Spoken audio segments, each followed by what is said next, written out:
बिस्मिल्लाहिर्रहमानिर्रहीम। इक़रा बिस्मि रब्बिकल्लज़ी खलक़।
बिस्मिल्लाहिर्रहमानिर्रहीम। Dear students, अस्सलामु अलैकुम।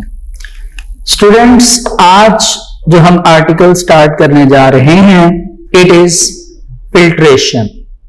आपको याद होगा कि हमने अपने प्रीवियस लेक्चर में ऑस्मोसिस के टॉपिक पर डिटेल में डिस्कशन की थी एंड होपफुली आपने अभी तक वो टॉपिक याद भी कर लिया होगा और उसके नोट्स भी कंप्लीट कर लिए होंगे। तो देखिए, आज का जो हमारा आर्टिकल है जो हम स्टार्ट करने जा रहे हैं, फिल्ट्रेशन, बेसिकली ये एक शॉर्ट क्वेश्चन है और एक छोटा सा टॉपिक है। तो इसके लिए आप काइंडली अपनी टेक्स्ट बुक के पेज नंबर 72 पर आ जाइए और हम थोड़ा सा फिल्ट्रेशन के बारे में पहले समझते हैं, फिर हम इसकी रीडिंग करेंगे। देखिए, इस वर्ड फिल्ट्रेशन से हमें जो समझ आती है वो क्या है कि फिल्ट्रेशन वर्ड फिल्टर से आया है, ठीक है, और फिल्ट्रेशन का मतलब क्या है जी? सफाई करना। इट मीन्स दैट कि कुछ ऐसी सब्सटेंसेस हैं जो कि हमारी बॉडी में मौजूद हैं, उनको हमने अपनी बॉडी से एक्सपेल करना है, ठीक है। इनको एक्सपेल करने के डिफरेंट वेज हैं। जैसे जो बेसिक ऑर्गन हमारी बॉडी में है वो किडनी है। किडनी क्या करती है students? Kidney basically urine formation करती है, ठीक है, जिसकी वजह से जितना भी हमारी बॉडी का लिक्विड वेस्ट है, ठीक है, वो बेसिकली हमारी बॉडी में इस किडनी में ही उस वेस्ट को बनाना है और हमारे ब्लड को फिल्टर करना है, यानी साफ करना है। लेकिन क्योंकि यहां पे हम बेसिकली सेलुलर लेवल की बात कर रहे हैं, जबकि आपको जो मैंने एग्जांपल बताई वो एक ऑर्गन है, तो इस वजह से हम उस ऑर्गन की एग्जांपल को सिर्फ सुनेंगे इस लेवल तक कि हमें ये समझ आ जाए कि फिल्ट्रेशन क्या है, ठीक है। लेकिन यहां पे जो हम टॉपिक डिस्कस करेंगे फिल्ट्रेशन में, वो बेसिकली सेलुलर लेवल पे। तो आइए देखते हैं कि सेलुलर लेवल पे फिल्ट्रेशन कैसे होती है। और एक बात यहां पे मैं एडिशन करता चलूं स्टूडेंट्स कि हम अभी तक ऑस्मोसिस और इससे रेलिवेंट टॉपिक्स अभी तक जो भी हम डिस्कस करके आए हैं, बेसिकली वो सारे टॉपिक्स सेलुलर लेवल और उसके अलावा हम सेल मेम्ब्रेन की बेस पर डिस्कस कर रहे हैं। तो इसी वजह से अब जो हम फिल्ट्रेशन की बात करने जा रहे हैं सेलुलर लेवल पे, हम अक्रॉस दी सेमी परमिएबल उसकी डिस्कशन करेंगे, ठीक है। तो स्टूडेंट्स, हमारे पास यहां पे फिल्ट्रेशन का आर्टिकल आपको लिखा हुआ नजर आ रहा है। फिल्ट्रेशन क्या है जी? कि वाटर एंड ब्लड प्रेशर, दो चीजें हैं जी, वाटर एंड ब्लड प्रेशर, इनकी मदद से, मदद मींस एड, इनकी मदद से कुछ स्मॉल मॉलिक्यूल्स को, कुछ स्मॉल मॉलिक्यूल्स को सेमी परमिएबल मेम्ब्रेन से, कौन सी? Semi permeable membrane. ये कौन सी मेम्ब्रेन है? आप अच्छी तरह समझ चुके हैं इस चीज को। और ये सेमी परमिएबल कहां प्रेजेंट होती है जी? It is present on cell, यानी सेल पर मौजूद होती है। यानी सेल पर मौजूद जो सेमी परमिएबल मेम्ब्रेन है, इस सेमी परमिएबल मेम्ब्रेन से स्मॉल मॉलिक्यूल्स, कौन से मॉलिक्यूल्स, स्मॉल मॉलिक्यूल्स को हमने निकालना है। और निकालने के लिए हम मदद किसकी लेते हैं जी, एड किसकी लेते हैं, वाटर की एंड ब्लड प्रेशर की। यानी ब्लड प्रेशर या ब्लड की और वाटर की मदद से इन स्मॉल मॉलिक्यूल्स को सेमी परमिएबल मेम्ब्रेन से फोर्स करके निकालना। Basically this process is considered as filtration. क्या देंगे इसको हम नाम, फिल्ट्रेशन। ठीक है, अब ये हो कहां पे रहा है, सवाल ये है। तो इसका जवाब ये है कि ये स्टूडेंट स्पेसिफिक सेल्स पे ये काम होगा, स्पेसिफिक सेल्स पे। तो इसी बारे में हमारी टेक्स्ट बुक में बताया गया है। आइए हम इसको रीड करते हैं जी। पेज नंबर आपको बताया गया 72, filtration. Filtration is a process by which small molecules are forced, उन पर फोर्स लगाई जाती है। अब कौन फोर्स लगाएंगे, या तो वाटर या फिर ब्लड लगाएगा वो फोर्स, और उस फोर्स की वजह से क्या कहते हैं जी, move across semi permeable membrane, वो मूव करेंगे। क्या करेंगे, मूव करेंगे with the aid of hydrostatic pressure और ब्लड प्रेशर। ठीक है, हाइड्रो का वर्ड जहां पर भी आए इट मींस दैट किसकी बात हो रही है, वाटर की। किसकी बात हो रही है, वाटर की। अब यहां पे स्टूडेंट्स एक चीज सोचने वाली है कि हमने यहां पर स्मॉल साइज मॉलिक्यूल्स की बात की है या स्मॉल मॉलिक्यूल्स की। तो यहां पे एक चीज जो सोचने वाली है वो ये है कि जो मॉलिक्यूल्स लार्ज हैं, लाइक जिस तरह हम कह सकते हैं प्रोटीन का मॉलिक्यूल लार्ज होता है, लाइक ग्लूकोज का मॉलिक्यूल है, क्या वो भी फिल्ट्रेशन का जो प्रोसेस है उसके थ्रू फिल्टर होंगे? ऐसा नहीं है, क्योंकि हम सेलुलर लेवल पर बात कर रहे हैं और सेल मेम्ब्रेन के ऊपर जो मौजूद पोर्स हैं, जो पोर्स मौजूद हैं जिस वजह से हम सेल मेम्ब्रेन को सेमी परमिएबल का नाम देते हैं, बेसिकली वहां से ये लार्ज मॉलिक्यूल ट्रेवल नहीं कर सकते, ट्रेवल नहीं कर सकते। इसीलिए सिर्फ यहां से स्मॉल मॉलिक्यूल जो हैं वो एलिमिनेट होंगे, यहां से अक्रॉस होंगे यानी निकलेंगे। ठीक है, नीचे आप डायग्राम देख सकते हैं, उन्होंने डायग्राम में आपको बताने की कोशिश की है। और जिस सेल की बात की गई है वो कैपिलरी वॉल आपको बनी हुई नजर आ रही है। It is the smallest blood vessel in human body and other animals. ठीक है, आपको वो बनी हुई नजर आ रही है, उसमें आप देख सकते हैं कि स्मॉल साइज मॉलिक्यूल जो हैं वो इस सेमी परमिएबल मेम्ब्रेन से निकल रहे हैं। ठीक है, निकलकर बाहर आउटसाइड जा रही हैं। जबकि आप वहीं पर देख सकते हैं, आपको बना हुआ नजर आ रहा है डायग्राम में कि जो लार्ज साइज मॉलिक्यूल्स हैं उनके साथ ऐसा नहीं हो रहा, बल्कि वो उसी में ट्रेवल करते जा रहे हैं। वो इसी कैपिलरी सेल की जो सेल का इनसाइड का एरिया है उसी में से क्या करते जा रहे हैं, ट्रेवल करते जा रहे हैं। ठीक है जी, तो एग्जाम्पल देखिए। For example, in the body of an animal blood pressure forces water and dissolved molecules. ठीक है, जो डिसॉल्व मॉलिक्यूल होंगे वाटर में, उनको क्या करेगी जी, ब्लड प्रेशर फोर्स लगाएगा to move through the semi permeable membrane of the capillary wall cells, ताकि वो उस जो सेल है कैपिलरी वॉल का उससे क्या कर जाए, सेमी परमेबल मेम्ब्रेन से एलिमिनेट हो जाए, निकल जाए। In filtration, the pressure cannot force large molecules such as proteins to pass through the membrane pores। यानी जो सेल मेम्ब्रेन के पोर्स हैं, जिस वजह से हम सेमी परमिएबल का वर्ड यूज कर रहे हैं, वहां से लार्ज मॉलिक्यूल मूव नहीं करते, वहां से लार्ज मॉलिक्यूल मूव नहीं करते। ठीक है, आपने स्टूडेंट्स ये फिल्ट्रेशन का जो क्वेश्चन है इसको शॉर्ट में याद करना है। फर्स्ट 2 लाइंस डेफिनेशन हो जाएंगी और एग्जाम्पल में आप सेकंड पैराग्राफ की 2 लाइंस लिख देंगे। ठीक है, चलिए आगे चलते हैं जी। हमारा नेक्स्ट जो आर्टिकल है वो है एक्टिव ट्रांसपोर्ट। क्या है जी, एक्टिव ट्रांसपोर्ट। देखिए, आपको जैसे ही ये वर्ड सुनने को मिला एक्टिव ट्रांसपोर्ट, इससे रेलिवेंट हमने एक टर्मिनोलॉजी पीछे भी पढ़ी थी कुछ पिछले लेक्चर में, और जिस टॉपिक में पढ़ी थी वो basically diffusion and facilitated diffusion का टॉपिक था। वहां पे स्टूडेंट्स हमने एक टर्मिनोलॉजी जो पढ़ी थी वो बेसिकली क्या थी, पैसिव ट्रांसपोर्ट। क्या थी? Passive transport.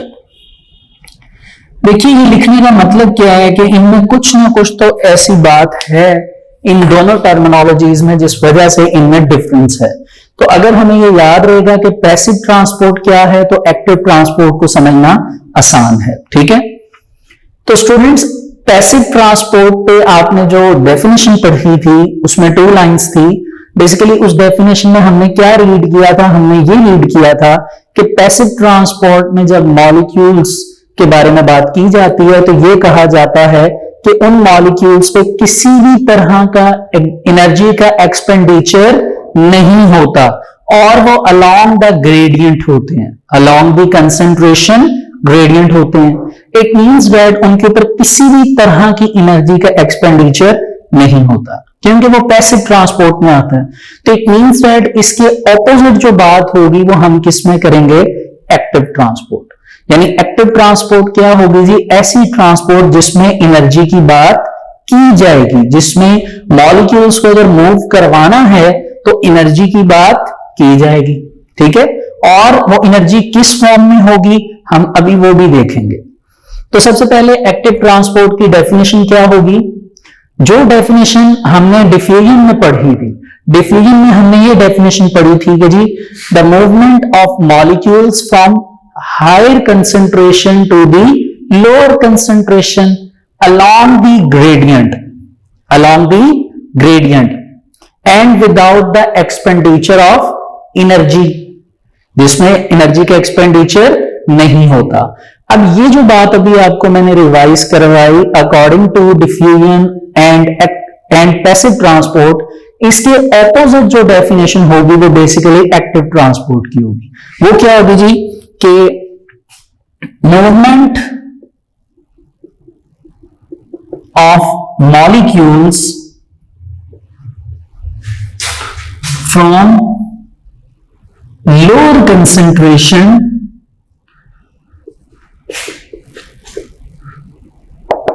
to higher concentration।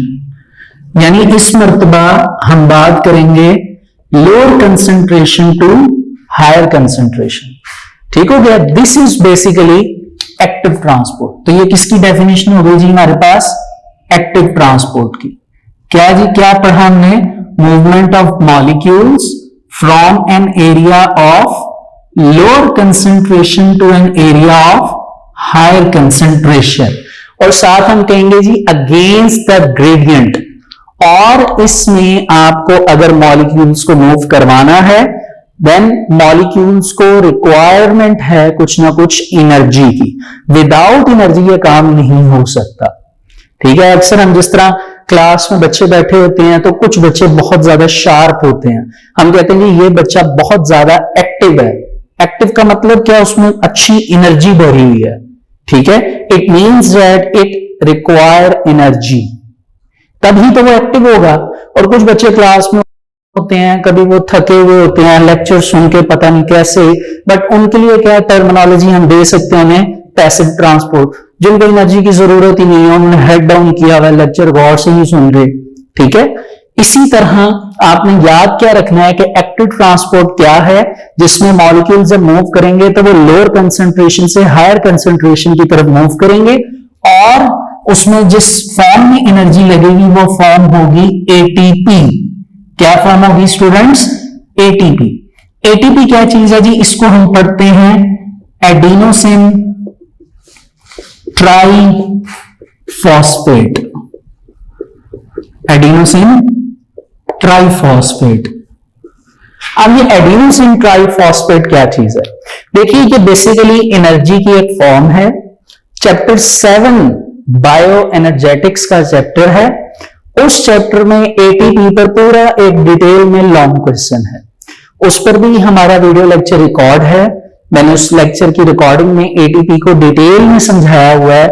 अगर आप उसको जाके समझना चाहते हैं आप इस पॉइंट को कि व्हाट इज एटीपी, तो आप वो लेक्चर सुन सकते हैं। नहीं तो यहाँ पे जो हमारी रिक्वायरमेंट है वो बेसिकली ये है कि मॉलिक्यूल्स ने मूव करना है लोअर से higher concentration, they need energy, और उस एनर्जी का नाम क्या है? एटीपी। अगर आप फिल वक्त इतना भी याद रखेंगे तो ये हमारे इस टॉपिक के लिए, एक्टिव ट्रांसपोर्ट के लिए काफी है। ठीक है, चलिए ये होगी कुछ इंपॉर्टेंट बातें हैं। अब आते हैं जी इस डायग्राम की तरफ जो आपके पास बुक में भी अवेलेबल है। इस डायग्राम को जरा आपने गौर से देखना है और इस डायग्राम की जो एक्सप्लेनेशन है उसको भी आपने जरा गौर से समझना है। ठीक है, उस एक्सप्लेनेशन को समझने के लिए सबसे पहले आपको एक दो बातें समझनी पड़ेंगी मजीद। ठीक है, सबसे पहली बात तो आपको जो यहां पे समझनी पड़ेगी वो ये है कि आपके पास मौजूद ये जो डायग्राम है ये किस सेल की है। ठीक है, तो ये आपकी बुक में भी मेंशन किया गया है। बेसिकली ये हमारे पास एक नॉन रेस्टिंग नर्व सेल की डायग्राम है। Non resting nerve cell, sorry resting nerve cell. ठीक है, अब नर्व सेल क्या चीज है? देखिए, nerve cell basically specific cells हैं जो डिजाइन किए गए हैं हमारी बॉडी में, जिनको हम न्यूरॉन्स का नाम भी देते हैं। और इन नर्व सेल या न्यूरॉन्स का काम क्या होता है जी, कि खास मैसेज को, जिस मैसेज का नाम हम रखते हैं, एक खास मैसेज को विच इज कॉल्ड इलेक्ट्रोकेमिकल, एक इलेक्ट्रोकेमिकल मैसेज होता है, इस मैसेज को ट्रेवल करवाना बेसिकली नर्व सेल का काम होता है। किसका काम है? नर्व सेल का। ठीक है, अब नर्व सेल ने इस फंक्शन को परफॉर्म करवाना है। फॉर एग्जाम्पल, अगर मेरे पास ये एक हॉट ऑब्जेक्ट है, ठीक है, इस हॉट ऑब्जेक्ट को अगर मैं अपनी आईज से देखूंगा तो देखने की वजह से आईज के थ्रू एक मैसेज ट्रेवल करके मेरे ब्रेन तक जाएगा और ये मेरे ब्रेन को बताएगा कि भाई ये एक हॉट ऑब्जेक्ट है। अगर मैंने इसे टच किया तो उसकी वजह से मुझे वो चीज जो है, मेरी जो स्किन है उसको बर्न कर देगी, जला देगी। अब ये जो कोऑर्डिनेशन ब्रेन में हो रही है, ये आईज से ब्रेन तक जो मैसेज गया है, बेसिकली ये मैसेज नर्व सेल लेकर गए। ये कौन लेकर गए हैं? Nerve cell. किसके थ्रू? इलेक्ट्रोकेमिकल वेव के थ्रू। ठीक है, अब हमने यहां पे क्या पढ़ना है, ये कि हर वक्त हमारे नर्व सेल जो है वो फ्रीली वर्क नहीं करते। यानी अब जरूरी होगा कि अगर कोई हॉट ऑब्जेक्ट होगी, मैं देखूंगा, मैं तब उसके बारे में सोचूंगा, तब ही तो बेसिकली मेरे नर्व सेल जो हैं वो एक्टिवली वर्क कर रहे हैं। लेकिन हर वक्त ये काम नहीं कर रहे होते। जब ये काम नहीं कर रहे होते तब हम कहते हैं जी कि इस टाइम, इस वक्त हमारे नर्व सेल रेस्टिंग फेज में है। कौन से फेज में है? रेस्टिंग फेज में। और उसी रेस्टिंग फेज में ये हमारे पास मौजूद है डायग्राम, जिस डायग्राम को हमने समझना है। ठीक है, चलिए अब आगे चलते हैं, इसी बात को कंटिन्यू करते हैं। स्टूडेंट्स, नर्व सेल की जो रेस्टिंग फेज डायग्राम है, इस डायग्राम में बेसिकली आपको नजर आ रहा होगा कि ये एक वैसी ही सेल की डायग्राम है जैसे एक आपने आम सेल की डायग्राम देखी थी। और बेसिकली ये सेल मेम्ब्रेन की डायग्राम है। और जो सेल मेम्ब्रेन होती है उस पर हमने एक टॉपिक फ्लूइड मोज़ेक मॉडल का भी पढ़ा है चैप्टर नंबर 4 के स्टार्ट में ही। ठीक है, उस चैप्टर में हमने ये पढ़ा था कि लिपिड बाय लेयर्स, ये 2 लेयर्स होती हैं जिसमें प्रोटीन मॉलिक्यूल एम्बेडेड होता है। ये एक प्रोटीन मॉलिक्यूल है, ट्रांसपोर्ट प्रोटीन मॉलिक्यूल। इसमें आपके पास ग्लूकोज भी होता है, कोलेस्ट्रॉल भी होता है। ये सारी टर्मिनोलॉजीज हमने वहां पर डिस्कस की हुई है। अब होगा क्या, देखिए सिंपली इसमें ये आपके पास है कैरियर प्रोटीन। इसको ट्रांसपोर्ट प्रोटीन का नाम भी दिया जाता है, आपको प्रीवियस लेक्चर में बताया गया था। और इसको कैरियर प्रोटीन का नाम भी दिया जाता है। कैरियर का मतलब ले जाने वाली, ठीक है। इसी तरह ट्रांसपोर्ट का मतलब मुंतकिल करवाने वाली। एक ही बात यहां पर बनती है। अब होगा क्या, होगा ये कि अब हमने एक्टिव ट्रांसपोर्ट की डेफिनेशन को ज़हन में रखना है। उस डेफिनेशन की बेस पर हमने इस नर्व सेल की जो रेस्टिंग फेज में डायग्राम है इसको समझना है। ठीक है, इसमें एक की पॉइंट जो है वो मैंने ये साइड पे राइट किया है। ये की पॉइंट अगर आप जहन में रखेंगे तब इसकी थ्योरी को याद करना आपके लिए आसान होगा, क्योंकि बात को 2 से 3 मरतबा उन्होंने कह लीजिए घुमाकर थ्योरी में लिखा हुआ है। ये बेसिकली आपके लिए पढ़कर बिल्कुल भी आपको याद भी नहीं होगा, समझ भी नहीं आएगा। तो उसके लिए आपको पहले इस पॉइंट को समझना है अच्छी तरह, फिर हम डायग्राम को कंप्लीटली जिसमें डेफिशिएंसी है वो कंप्लीट करेंगे। अब इस डायग्राम में यहां पे आप देख सकते हैं मैंने एक वर्ड आउटसाइड का लिखा है और इसमें आगे लिखा है सोडियम पॉजिटिव आयन कंसंट्रेशन। इसी तरह यहां पे लिखा है पोटेशियम पॉजिटिव आयन कंसंट्रेशन। यानी मतलब क्या है कि जो आयंस बेसिकली ये कैरियर प्रोटीन मूव करवाएगी वो आयंस होंगे सोडियम एंड पोटेशियम। कौन से आयंस होंगे? Sodium and potassium. तो यहां पे एक बात और क्लियर हो गई कि नर्व सेल रेस्टिंग फेज में जो मैसेज ट्रेवल करवा रही है इस वक्त जिनकी हम बात करेंगे वो सोडियम पोटेशियम आयंस हैं। इसको हम सोडियम पोटेशियम आयंस के साथ पंप का भी नाम देते हैं। पंप का वर्ड क्यों यूज होता है? क्योंकि बेसिकली इन आयंस में मूव करना है और मूवमेंट के वक्त जब इनको पंप किया जाएगा तो रिक्वायरमेंट है किस चीज की? एनर्जी की। किस चीज की? एनर्जी की। ठीक है, जैसे हमने अगर बाइक तो नहीं बल्कि हम साइकिल की एग्जांपल लेते हैं, आपके पास भी यकीनन साइकिल होगी। साइकिल में जब एयर को फिल किया जाता है तो एक खास पंप के थ्रू किया जाता है जिसमें हमें बहुत ज्यादा फोर्स लगानी पड़ती है। इसी तरह यहां पे ये carrier protein as a pump के तौर पर काम करेगी। यहां पे एनर्जी का एक्सपेंडिचर होगा, एक्सपेंडिचर की वजह से आयंस मूव करेंगे और वो मूवमेंट पे आपकी एक्टिव ट्रांसपोर्ट की डेफिनेशन सेट होगी। वो क्या कि वो लोअर कंसंट्रेशन से हायर कंसंट्रेशन की तरफ जाएंगे। ठीक है, चलें अब जरा डायग्राम की तरफ आते फर्दर। पहले वैसे डायग्राम हम देख रहे हैं लेकिन अब डायग्राम के अंदर जो एडिशंस करनी है अब हम वो करने जा रहे हैं। देखिए, this is the outside of the cell, this is the inside. यानी ये जो साइड होगी इनसाइड और ये क्या है? आउटसाइड। आउटसाइड के बारे में मैंने क्या लिखा है जी कि sodium positive ions higher concentration. यानी आउटसाइड जो है वो सोडियम आयंस की कंसंट्रेशन क्या होगी? ज्यादा होगी। क्या होगी?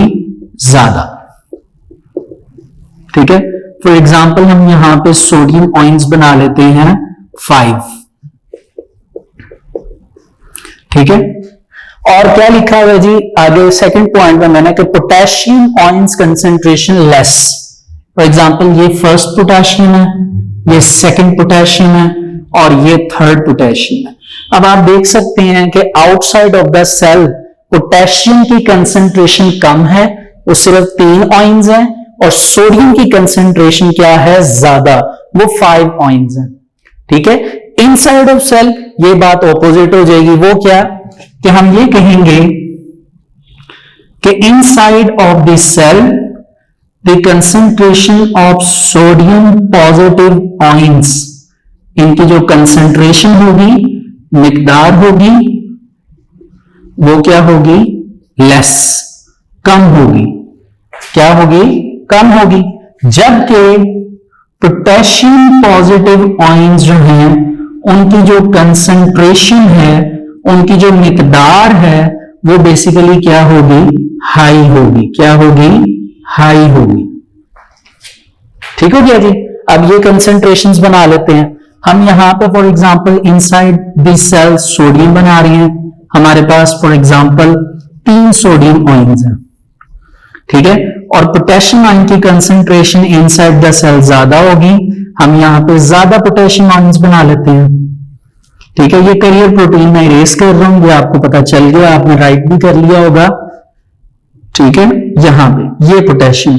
अब आप खुद देख सकते हैं कि inside of the cell potassium ions कितने हैं जी? 1 2 3 4 5, जबकि सोडियम आयंस कितने हैं? 3। आउटसाइड ऑफ द सेल आप देखें तो जो सोडियम आयंस हैं वो ज्यादा हैं, 1 2 3 4 5, और पोटेशियम कम है 3। ठीक हो गया। अब आप जरा एक्टिव ट्रांसपोर्ट की डेफिनेशन को देखें तो आपको बात समझ आएगी कि outside of the cell sodium ions की कंसंट्रेशन ज्यादा है, जबकि इनसाइड सोडियम आयंस की कंसंट्रेशन क्या है, कम। तो होना क्या चाहिए, होना यह चाहिए कि ज्यादा से कम की तरफ यानी हायर से लोअर कंसंट्रेशन की तरफ सोडियम को आना चाहिए, लेकिन ऐसा नहीं होगा। अगर हम ऐसे की बात करते हैं या ऐसा करेंगे तो बेसिकली ये तो डिफ्यूजन कहलाएगा। अगर वो प्रोटीन मॉलिक्यूल में से ट्रांसफर होकर आ रहा है इट मींस दैट वो फैसिलिटेटेड डिफ्यूजन कहलाएगा। तो डिफरेंस कहां से आया? तो एक्टिव ट्रांसपोर्ट क्या है कि सोडियम आयंस की concentration outside of the cell ज्यादा है, जबकि इनसाइड ऑफ द सेल क्या है, कम। तो होगा ये कि लोअर कंसंट्रेशन से सोडियम आयंस हायर कंसंट्रेशन की तरफ जाएंगे, यानी सोडियम आयंस जो हैं वो यहां से क्या करेंगे, मूव करेंगे। यहां से क्या करेंगे, मूव करेंगे, लोअर से हायर कंसंट्रेशन की तरफ जाएंगे। और ये जो कैरियर प्रोटीन है बेसिकली ये पंप कहलाएगा। क्यों? क्योंकि यहां पे एक्सपेंडिचर होगा किस चीज का, एनर्जी का, और एनर्जी किस फॉर्म में है, एटीपी। किस फॉर्म में है, एटीपी। तो ये एटीपी की फॉर्म में एनर्जी जो है वो इन आयंस को लेकर जाएगी। ठीक है, इस तरह और इस बेस पर आपका जो नर्व सेल का जो ये स्ट्रक्चर है वो रेस्टिंग फेज पे मेंटेन रहेगा। क्या रहेगा, मेंटेन रहेगा। ठीक है, इसी तरह बात हम पोटेशियम की करेंगे। जो बात सोडियम की है उस बात के ऑपोजिट आ जाएगा। पोटेशियम के लिए क्या होगा, हमें ये पता है कि पोटेशियम आयंस की concentration outside of the cell क्या है, कम है, जबकि इनसाइड ऑफ सेल क्या है, ज्यादा। तो एटीपी की अगर मदद लेनी है तो पोटेशियम आयंस जो हैं वो आउटसाइड से कहां आएंगे, पोटेशियम आयंस इनसाइड। आउटसाइड से पोटेशियम आयंस कहां आएंगे, इनसाइड, क्योंकि आउटसाइड जो है आप देख सकते हैं पोटेशियम कंसंट्रेशन लेस है, तो वो लोअर कंसंट्रेशन से हायर कंसंट्रेशन की आएंगे, हायर कंसंट्रेशन की तरफ आएंगे अगेंस्ट द ग्रेडियंट। किसके अगेंस्ट, ग्रेडियंट के। ठीक है, चलिए एक्टिव ट्रांसपोर्ट। सबसे पहले definition, active transport is the movement of molecules from an area of lower concentration to the area of higher concentration. ठीक हो गया जी, सिंपल सी डेफिनेशन आ गई। फिर this movement against the concentration gradient and requires energy in the form of ATP. आप ATP को underline करके बेशक आगे उसकी फुल फॉर्म लिखिए, आपको लिखवाई गई है एडिनोसिन ट्राइफॉस्फेट। ठीक है, और आगे आप अगर लिखना चाहते हैं तो आप रेफरेंस के तौर पे चैप्टर नंबर 7 लिख लीजिए। चैप्टर नंबर 7 पे आपको फर्स्ट पेज इंट्रोडक्शन का मिलेगा, सेकंड पेज पे रेडॉक्स रिएक्शन मिलेंगे, और I think so third page पे एटीपी का टॉपिक आपको मिल जाएगा। तो एटीपी का टॉपिक अगर आप देखना चाहते हैं डिटेल में तो आप वहां पे जाके देख सकते हैं कि कैसे एटीपी अपनी सिंपलेस्ट फॉर्म में या सिंपल फॉर्म में भी कन्वर्ट होती है जब वो यूज होती है। जब वो क्या होती है, यूज होती है। जैसे यहां पे जैसे ही आयंस को लोअर से हायर कंसंट्रेशन एटीपी मूव करवाएगी तो क्योंकि वो एनर्जी एक्सपेंडिचर होगा तो एटीपी अपनी सिंपल फॉर्म में आने की कोशिश करेगी, वो कहलाती है एडीपी, एडिनोसिन डाइफॉस्फेट। ठीक है, ये मैंने लिखा इस वजह से नहीं है क्योंकि वो आपके सिलेबस में भी नहीं है, और ये सारी डिटेल जो है वो बेसिकली फर्स्ट ईयर की बायोलॉजी की बुक में है, तो इसीलिए आपको यहां तक लिखवाया गया, समझाया गया है, और बाकी रेफरेंस दिया गया है कि अगर आपको शौक है तो आप जहां के वहां पर इसको रीड कर सकते हैं। ठीक है, अच्छा जी, in this process carrier proteins of cell membrane use energy to move the molecules against the concentration gradient. For example, the membranes of nerve cell have carrier protein in the form of sodium potassium pump. यानी nerve cell में जो cell membranes हैं उनमें sodium potassium pump से इन्हें याद रखा जाता है क्योंकि यहां पे इन्हीं आयंस ने मूव करना होता है। ठीक है, इन रेस्टिंग फेज यानी नॉन कंडक्टिंग नर्व इंपल्स, जब नर्व इंपल्स अपने मैसेज को नहीं लेकर जा रहे, जब वो मैसेज यानी इलेक्ट्रोकेमिकल वेव नहीं चल रहा, जब आप किसी भी हॉट ऑब्जेक्ट को या किसी कोल्ड ऑब्जेक्ट को या किसी भी एनवायरनमेंट में नहीं है जिसकी वजह से आप में चेंज आ रहा है, ये तब की बात हो रही है। ठीक है, कहा जा रहा है जी nerve cell this pump spends energy in the form of ATP to maintain the higher concentration of potassium and lower concentration of sodium inside the cell.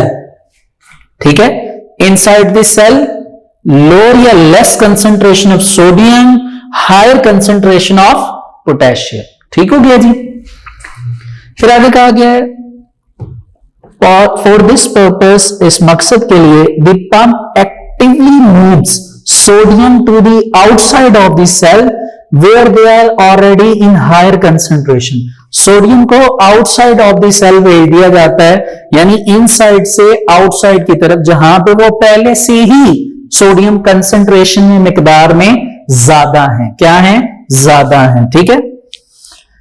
Similarly इसी तरह this pumps moves potassium ions from outside to inside of the cell where they are in higher concentration, जहां पे ये higher concentration में है, ज्यादा मिकदार में। Diagram आपको बनी हुई नजर आ रही है, आप देख सकते हैं, आप इसे मैच भी कर सकते हैं। अब ये जो एक्टिव ट्रांसपोर्ट का टॉपिक है students, it is very important long question. आप फर्स्ट जो पैराग्राफ है 2 से 3 लाइंस पर जो डिपेंड करता है उसको एक्टिव ट्रांसपोर्ट की डेफिनेशन समझेंगे, और अगर ये शॉर्ट आ जाए तो फर्स्ट पैराग्राफ के ही 2 पॉइंट्स आप बना देंगे तो आपका शॉर्ट क्वेश्चन क्लियर हो जाएगा। लॉन्ग क्वेश्चन के लिए फर्स्ट पैराग्राफ आपका क्या कहते हैं डेफिनेशन आ जाएगी, और सेकंड पैराग्राफ पे आप एक्सप्लेनेशन की हेडिंग देकर उस सेकंड पैराग्राफ को एक्सप्लेन करेंगे।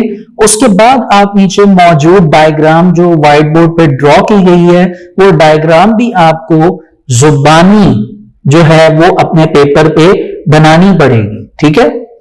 चलिए लास्ट आर्टिकल पर आते हैं स्टूडेंट्स। हमारा लास्ट आर्टिकल है एंडो एंड एक्सोसाइटोसिस का।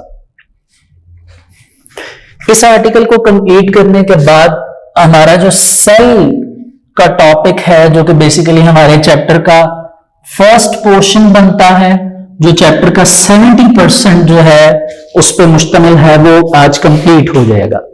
तो हमारे पास जो आखिरी टर्मिनोलॉजी है वो है एंडोसाइटोसिस एंड एक्सोसाइटोसिस। ठीक है। एंडो का मतलब क्या है स्टूडेंट्स? इनसाइड। ठीक है।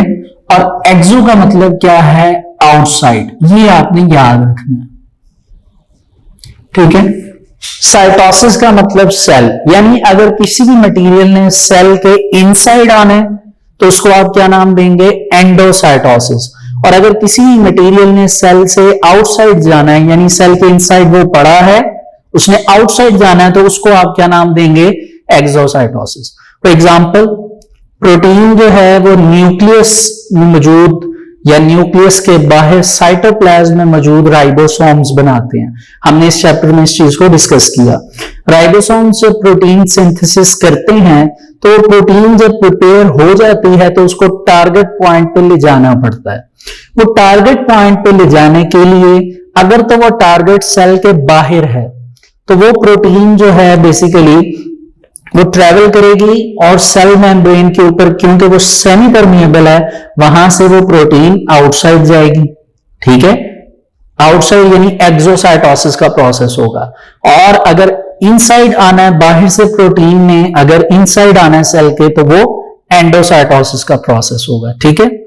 लेकिन यहां पे बेसिकली सेमी परमिएबल मेम्ब्रेन के ऊपर थोड़ी सी जो डिस्कशन हुई है वो थोड़ी सी डिफरेंट है अभी तक की डिस्कशन से।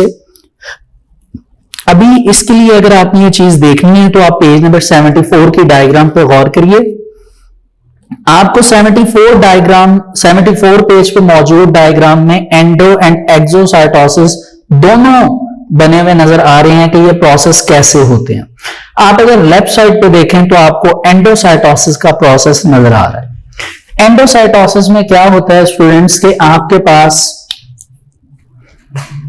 बल्की मटेरियल होता है। क्या होता है? बल्की मटेरियल। ये बल्की मटेरियल इतना होता है कि ये सेमी परमिएबल मेम्ब्रेन से नहीं गुजर सकता। इसीलिए आपकी जो सेल मेम्ब्रेन होती है, फॉर एग्जांपल ये सेल मेम्ब्रेन है, तो बाहर से जो बल्की मटेरियल आता है वो आके आपकी सेल मेम्ब्रेन को पिंच करता है। पिंच करने के बाद अगर हम उसको डायग्रामेटिकली देखें तो ऐसी चेंज आती है। ये आपका वो वैक्यूल है, यह बल्की मटेरियल है। थोड़ी देर के बाद हम इसके फेजेस देख रहे हैं, ये ऐसे मजीद पिंचिंग होती है और एक वक्त के बाद ये जगह खाली हो जाती है और ये बल्की मटेरियल सेल मेम्ब्रेन के इस पार्ट को लेकर सेल के इनसाइड आ जाता है। जब ये इनसाइड आता है तो इसको हम बेसिकली क्या नाम देते हैं, एंडोसाइटोसिस। और इसी डायग्राम में अगर इसको दूसरी तरह देखा जाए तो वो फिर क्या कहलाएगा, एक्सोसाइटोसिस। पहले हम एंडोसाइटोसिस को कंप्लीट कर लेते हैं। अब यहां पे एक बात ये हो सकती है कि ये बल्की मटेरियल किस फॉर्म में आ रहा है, ठीक है। या तो ये जिस फॉर्म में बल्की मटेरियल आएगा वो सॉलिड फॉर्म होगी, ठीक है, और अगर ये किसी दूसरी फॉर्म में हुई तो वो क्या फॉर्म होगी जी, लिक्विड। क्या होगी, लिक्विड। तो याद रखिए स्टूडेंट्स, अगर बल्की मटेरियल सॉलिड फॉर्म में है तब हम एंडोसाइटोसिस में इस प्रोसेस को क्या नाम देते हैं, फैगोसाइटोसिस। क्या नाम देते हैं, फैगोसाइटोसिस, ठीक है। और अगर लिक्विड फॉर्म में आता है तो हम इसको नाम देते हैं जी पिनोसाइटोसिस। क्या नाम देते हैं, पिनोसाइटोसिस। पीनो वर्ड आप पीने से याद रख सकते हैं, लिक्विड पिया जाता है, पिनोसाइटोसिस, ठीक है। और सॉलिड के लिए फैगोसाइटोसिस। इनको एक एक टर्म हम और दे देते हैं। फैगोसाइटोसिस का मतलब सेलुलर ईटिंग।